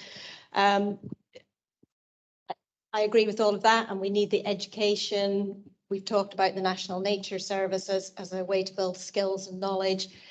But I think there is a role for government to create the frameworks and the context which allow people to then make decisions that achieve what we've all been talking about. We've talked about things like the sustainable farming scheme. We want, you know, similar sort of approaches to support positive nature, positive decision making in the marine environment. That can only come from the government end. I mean, we're seeing two very diverging approaches potentially to the planning system coming out from Welsh government and UK government at the moment. One will encourage nature positive decision making and behaviours. one will probably not. So there is a large scale context to be delivered through legislation, regulation and policy. And then that allows people to make those decisions on the ground where it matters for them. Thanks, Sharon. Can I just so I can agree more with that. You need both of those, don't you? So sometimes governments are reinforcing behaviours that happen, and sometimes governments are pushing behaviours faster along a road. So at the risk of being heckled wildly, most recently we've introduced a regulation that will reduce all the speed limits in Wales as a default to 20 miles an hour. There will be plenty of exceptions. There is an exception process, etc. Obviously, some roads will have cars going faster.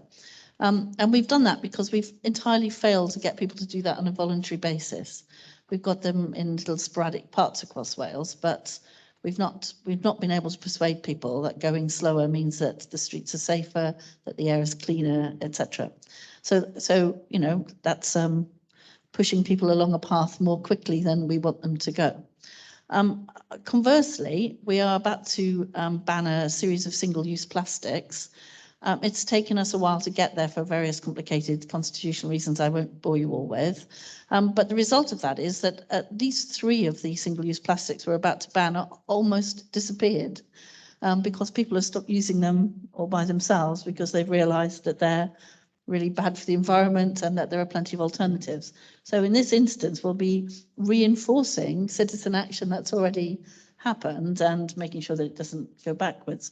So actually, I think that you're absolutely right. The government needs to make it much easier to do the right thing and make it very difficult to do the hard thing as fast as we can go. But quite often, we're only really reinforcing behaviours that have already come up from the grassroots, and those are the ones that are easiest to manage. So the carrot bag one was a good example. It was wholly hell to pay, if I can use that sort of language at a conference, from some quarters in that, but now it's so absolutely second nature that most people do it. But we are about to ban single-use carrier bags because, unfortunately, we still have a reasonably large section of the population that just thinks it's worth paying the money to do it. So we're going to take them out of circulation altogether. So I suppose for me, the whole thing for the government has been to do that, to try and understand from the experts what is the right thing to do, and then to put in place a legislative framework that makes it easier to do the right thing and a whole lot more difficult to do the wrong thing. Tim? Yeah, I guess I was just going to say one more thing, which sort of builds on what we've been talking about, but I guess it's just this understanding that if we're looking at processes of transformation and adaptation, not all actors will change at the same time. It's a process, and some people, as we mentioned, are more likely to change and others are more reluctant to change, which is where we need sort of carrot and stick approaches in some instances. But from my point of view, I think part of the process is recognizing those behaviors, which probably requires us to think about things in a slightly different way. It forces us to be participatory, which means making sure that we're listening to people and understanding the different values that different members of society have. As we move away or move into more complex areas of environmental management, where we're looking at sometimes short-term livelihood decisions versus long-term ecological gains, there are some real issues around people being able to make the right decisions, which can be challenging. So we need to be sensitive to those things and work again in partnership to help people to share the vision, as it were, and move towards what is hopefully a better place. But I guess the key thing is that these are, we need to recognize that maybe these aren't the skills that we've always had in relation to engagement. These are areas where we need to build our capacity, you know, particularly in proper participatory activity with a diverse range of values and stakeholders. Thanks, Tim. And thank you, panel. Just to check if there's any questions in the room before I move on to probably the last question. No? Okay. So the last question to put to the panel and to the core group. Is the 30 by 30 target ambitious enough for Wales?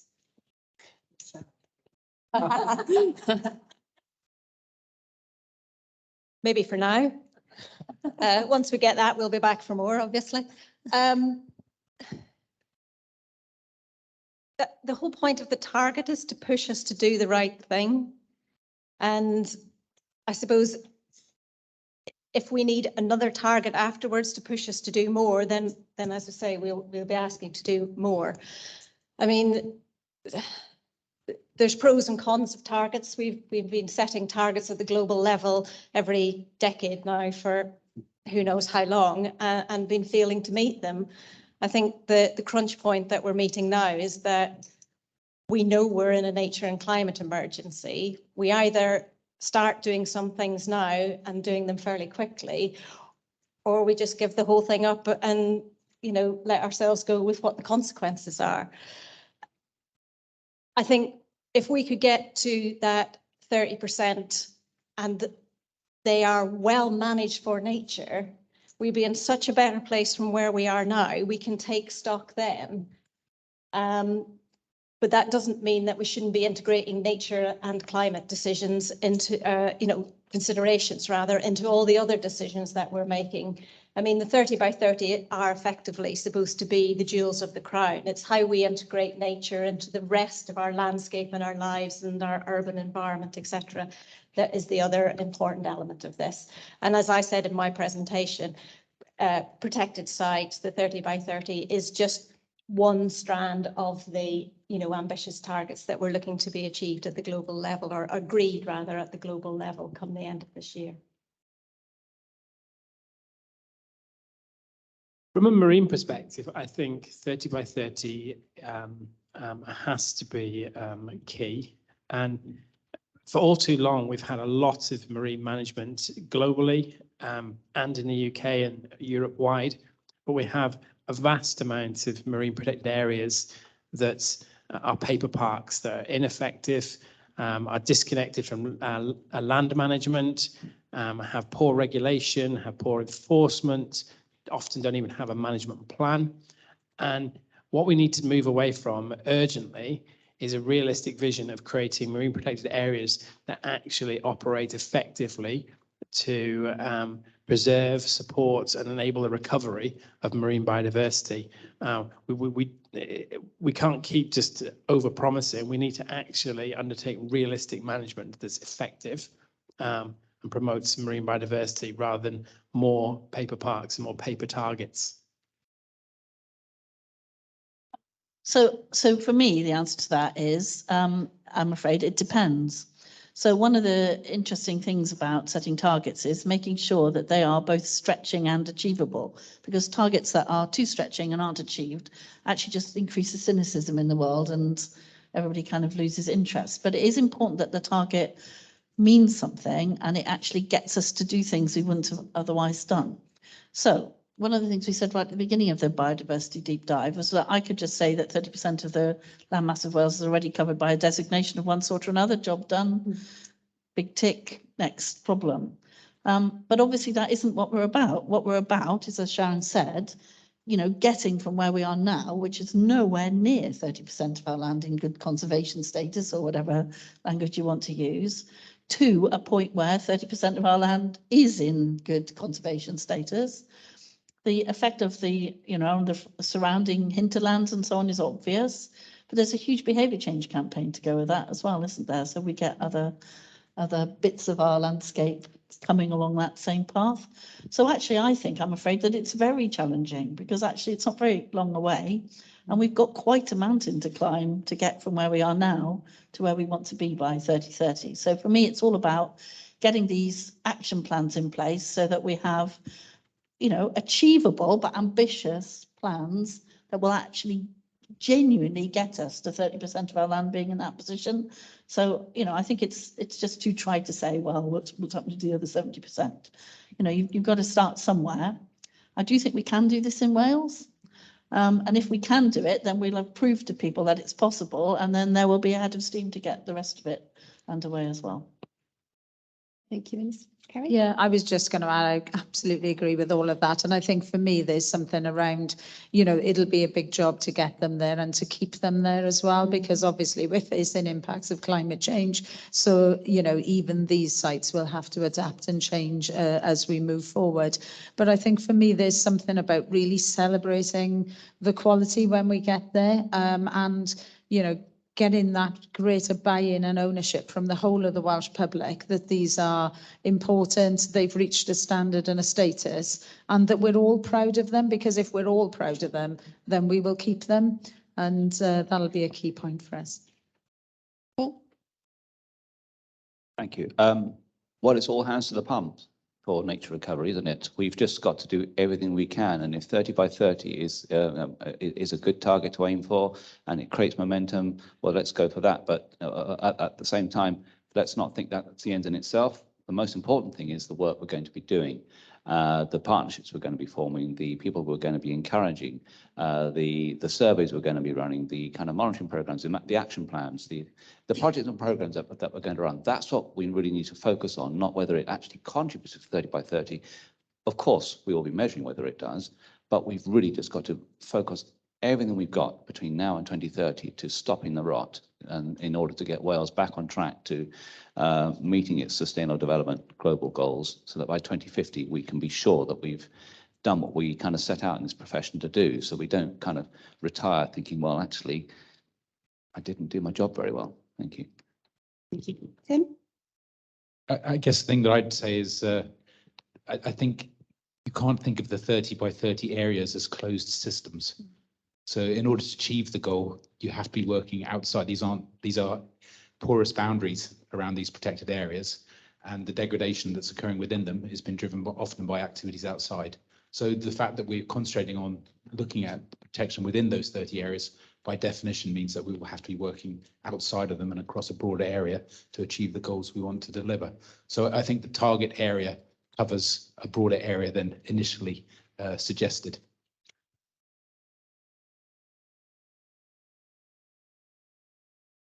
When I joined the biodiversity deep dive group, I thought 30 by 30 was pretty nigh impossible.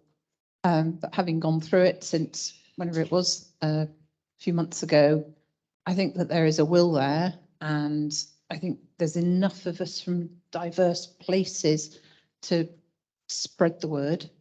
I think things like catchments, you've sort of got to have 100, haven't you, to actually get anywhere, and then other areas are maybe slightly less, well, not less critical, but it's really important to sort of sort out your water quality and your marine side, and then try and dissipate all the effects on a wider scale, and hope you get enough farms on board to beat your targets.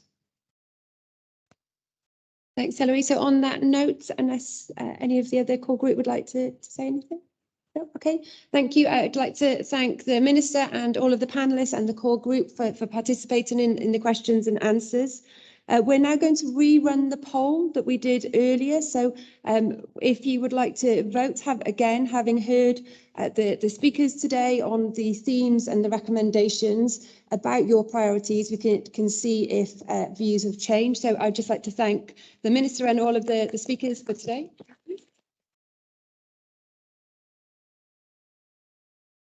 So I'm very conscious that I'm standing in between you and lunch. So as the poll happens online, I'm just going to draw this morning session to a close. So we've heard today from the Minister and the members of the deep dive group what the themes and the recommendations are. And these are intended to form our route map to 2030, both in terms of the 30 by 30 goal plus the wider action that is needed to support nature recovery in Wales. But of course, these are only the start of the process. And as we've heard today from all of the speakers, we now need to implement these recommendations. Otherwise, they're just well-meaning words on a page gathering dust somewhere. So while Welsh Government will obviously have a driving role in taking forward these recommendations, as the Minister said, as we've heard today, we need a Team Wales approach, because becoming nature positive won't happen without collective action across the length and breadth of Wales. So that's the action that we'll all be taking in our respective organisations, but it's also the actions that we need to take at a personal level. So that's those small changes that we can make. It's having those challenging conversations with friends and family about why this matters, or maybe that's just my family. And over the next few months, we'll be developing an action plan that shows how these recommendations will be implemented and delivered. And this needs to reflect not just what Welsh Government and the Deep Dive Group are doing, but what you and your organisations are doing and will be doing. So we want the action plan to be truly co-produced so that it captures this Team Wales approach that we need. And we'll be engaging with stakeholders to do this, and we'd welcome all of your input.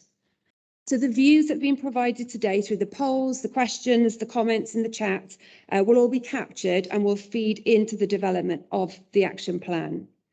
So we saw with the poll earlier that the two top priorities rather, were to embed nature recovery in policy and strategy and to reform land and marine management and planning. And it will possibly a bit of a technical glitch with the poll, but this will be online and we'll be able to reflect on that. Of course, reporting back against the recommendations will be key so that our feet are held to the fire with this.